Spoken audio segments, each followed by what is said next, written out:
That's one of the things that is one of the most vital points of being a good caster is being able to fluff. Oh, is it? It is, especially on a live stage. It's much harder on a live stage, actually. Oh, that's only when there's technical difficulties, though. If everything's running smooth, there's other attributes I would consider more important. Guys, Comcast has shut down the internet. We need to do some fluff right now. I guess I shouldn't have said Comcast. I'll be less partial. Comcast and what other internet companies provide internet services? We live in the Bay Area, so all we get is Comcast. Is all we got. They have a monopoly here in California. I think Verizon does as well. Okay, all right. Anyways, let's go ahead and do the intros. Up at the top right-hand corner, we have the pink Zerg player. It is d.JonnyREcco. And down in the bottom left-hand corner, we do have the Terran player. It is Karont3's lucifron. And lucifron going to go ahead and get a CC first here. And we'll have to see if he decides to follow this up with double racks or racks into gas or racks into double gas. There are certain variations after the CC first. It looks like he is going to grab that second racks, just be extra safe here. I like that. Can get out enough Marines to deal with early Roach push, Ling Baneling all in, Ling Baneling Roach all in. The second racks is just really nice to have enough Marines to hold any of that kind of stuff off. Now, from d.JonnyREcco here, or d.JonnyREcco rather, we'll have to see if he decides to go for a third hatch. No, he's not going to get a third hatch before gas. He's actually getting the gas. Yeah, interesting. So I think probably just going to get the gas for speed here. But whenever a Terran scouts this out, it's always like an exclamation mark. It's like, oh, he's getting gas, and most Zergs don't do that. They try to play as greedy as possible. So that might force lucifron to play more safely than he otherwise would have, and he's probably glad now that he got that second barracks up. Yeah, definitely. It does leave the Terran guessing. It opens up a lot of options for the Zerg, different tech paths, especially all-ins, so it'll keep the Terran light on his toes. He's not going to do anything too crazy. He's got to prepare for the worst in that situation, or he could just get ran over. Unless his scouting is just excellent. If he gets back in there with an SCV and scouts again, and he sees that you've pulled off gas after mining enough for speed, and he sees the spawning pool upgrading speed. Or he could drop a comsat if you wanted to really find out what's going on. Yeah, we hardly ever see that, though, because the minerals in the early game are so important against Zerg. You have to play, like, 100% macro style. He's still mining gas, though. Yeah, I was going to say that. He's still mining gas, Pain User, and that is interesting. That's very interesting. Is he going... Now, he doesn't seem like he's going to go for a third hatchery at this point. I wonder if he's going to throw down a Roach Horn or a Baneling Nest and be aggressive. There are some Marines moving out across the middle, supposedly killing off a Zergling or some unit in the middle of the map. And, yeah, this is very interesting. Still mining gas, stockpiling 120 now. Yeah, he could go up to layer here. You know, he could drop a Baneling Nest or a Roach Warren. We'll have to see what he decides to do.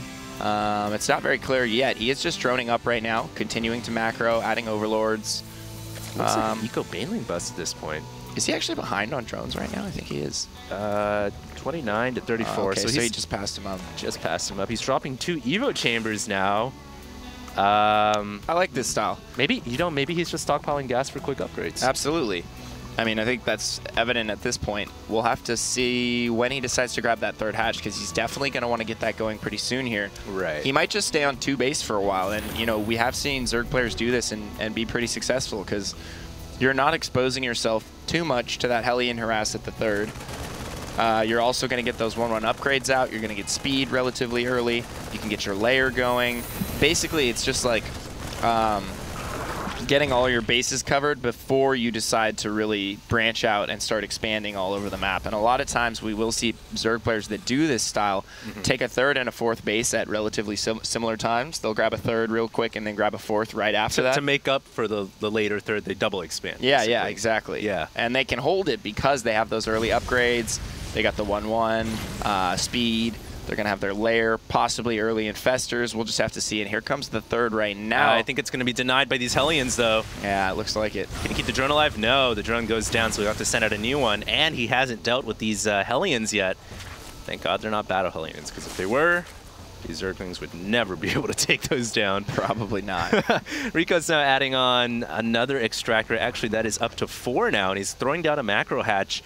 Now, at this point, I think lucifron's got to be feeling pretty good because he knows the Zerg is on 2 base, and there were intentions to get a third, and there's still no third yet. So the longer this goes on, Recco's going to start to fall pretty far behind in macro. And look at the supplies. They already tell the story. 65 under 86. That is not good for Zerg. Yeah, he's falling way behind in the supplies right now. And, you know, once this macro hatch and the third eventually kick in, he'll be able to start boosting up in the supplies. But I mean, if we take a look at lucifron's base, he's just been doing a great job following this up. He's adding a ton of reactored Hellions, and he's going to do a timing push here. He's got Marauders. Yeah, he's got a bunch of Marauders and a bunch of Marines, so he's going to hit a stim timing push here. Stim, combat shields, and +1, all going to be finishing at exactly the same time. He has a ton of Hellions. Really, d.JonnyREcco just does not have the necessary units to deal with this. No Banelings. Right. Baneling Nest isn't even complete yet. Right. He doesn't have the option to build Banelings. The third's going to go down for sure. Yeah. No doubt about it. And he's probably going to kill a ton of Lings here as well. So great read here from lucifron, just playing to the style of d.JonnyREcco. And he stims in. Here comes lucifron. Yeah, he's stimming. He's going to get one queen transfuse at the last second, but he can't save them. Both queens go down, and now Scan drops for the tumors, and the hatchery forces to cancel. Oh. That's just really rubbing the salt in the wound because d.JonnyREcco still doesn't have a third hatchet. It's almost 11 minutes in now. No, he does not. That's really, really bad for Zerg. Absolutely. He is grabbing the infestation pit. He's floating over 800 gas at this point. There comes 2-2. So he's going to get those going. He really needs to get some infestors out. He needs Baneling speed as well. It's just so important for him. The third base already up and running for lucifron right now. Well, not quite. It's building, but that's if he more gets than that you can say for d.JonnyREcco. Yeah, his third's been canceled twice. Yeah. Well, not canceled, but the drone was killed on the way to the third, and then it actually just got outright killed the second time around. So I don't know, man. Things not looking too good for d.JonnyREcco right now. lucifron in a very, very confident, dominant position. He has control over the Xel'Naga tower on d.JonnyREcco's side. d.JonnyREcco has no idea what's going on, really. Yeah. He's kind of playing in the dark. But one thing going okay for d.JonnyREcco is he's got a lot of Zerglings, and now he's incorporated Banelings. He needs the 2-2, as you mentioned, and the Infestors and the Baneling speed. I think at this point, lucifron is just going to camp outside. He's not going to make a threatening push again because he knows the Zergs probably has a massive army waiting. Absolutely. But this plays well for lucifron. He's just going to camp outside, get the third, possibly going to poke into the third hatchery here and cancel it again. Oh, but it looks like the Zerglings are potentially going to go for an outside run. No. Well, he's got to be really careful. He doesn't want to get all these units surrounded. I think lucifron might pull back in a little bit here, and he does. Very, very intelligent play by him, and he's going to keep the Hellions out there. I like that. Yeah, absolutely. They're a great forward scouting unit. He can pick off a ton of Lings if they decide to try and surround those Hellions, because he has enough Hellions to the point where it's a pretty considerable investment for d.JonnyREcco at this point. So he's going to pull back, allow him to get that third up. But now look at this. He's got his third fully operational. He's grabbing a macro CC over at his third. Sorry guys, I'm having the mouse is having jumping issues right now. I'm not quite sure why, so I'll have to manually scroll for you guys. There you go. So he's got a macro hatch going up at the third. He's going to harass a little bit here at the third with these Hellions, get some scouting done. Do a little poke. Yeah, almost like baiting the Infestor to use a fungal. And I'm not even sure if you would want a fungal, only 3 Hellions there, but I don't know. Looks like d.JonnyREcco's building up a sizable army now. Yeah, but look at the supplies, man. Yeah, that's exactly what I was going to call attention to. 170 almost to 137. d.JonnyREcco does have 2-2 done. That's true, but it's like a slight consolation. It's like the participation medal that you get in school, but you always wanted that first place prize. You know, to be honest, if this was Zerg versus, it is Zerg versus Terran, but if you look at the supplies, if it was reversed, it would be good for Zerg. But if it's like this, 177 for Terran over 136 for Zerg, that's really, really bad for d.JonnyREcco. And it looks at this point like lucifron is going to win a second game and get that momentum continuing for Team Karont3. Well, you never know, though. I mean, at this point in the game, ZVT is so volatile. Just one bad engagement for the Terran, and you are absolutely just destroyed. I mean, if he catches you moving, gets a few really good fungals, a couple huge Baneling hits on the Marine packs, you can certainly still lose from this point, but lucifron is setting himself up so that it's going to be very difficult to lose. He's grabbing his fourth, getting a PF. And one thing, too, is usually a Zerg can get a really good surround if they have good creep spread, especially with Zergling Baneling. His creep spread this game is not very good. And it's due to that early harass from lucifron. he wasn't able to get the creep spread going, and he just shut it down for so long.